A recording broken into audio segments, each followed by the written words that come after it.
Hello friends मो blog को आपण मानक स्वागत। मु आपन को बिना क्षीर रे सुजी हलवा करके देखेबी। बहुत लोग अच्छी क्षीर खाती तो तांको एटा भल लगे। प्रथम हमें काजू आउ खिसमिस टिके भाजी नबा, भाजी की साइड रे रखीदबा।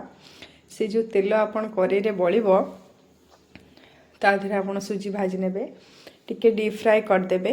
कहीं डीप फ्राए कले भल लगे। जेहेतु आम पानी रे खाली करवा तो डीप फ्राए टे करें भल हम। तापर तले सुजी भजा सरीब तादेहरे पानी देदेबे। पानी देला परे ताकू गोले नेबे। गोलेला परे चीनी, गुजराती गुंड आउ आपण स्वाद अनुसार लुण भी पकई नेबे। पकई सारा पर सबू तापर ताकू भल कि गोलेबे। टिके पानी सुजी सोक करगला परे आपण तादेहरे गुआ घी टिके देबे। ऊपर गुआ घी दबार कारण गुआ घी रे आपण देखबे पछरे देले स्वाद बढ़ी जाए। कहीं सुजी भाजला बेले यदि गुआ घी देवे से कौन हुए ना सुजी सब सोक कर दिए गुआ घी को, तो पछरे देले ता बास्नाटा रही जाए ता देहरे। तो से आप जिते चेष्टा करेंगे पछरे देवे। सुजीटा को सेमती सुखिला भाजबे। आमर वर्तमान हलवा रेडी हो।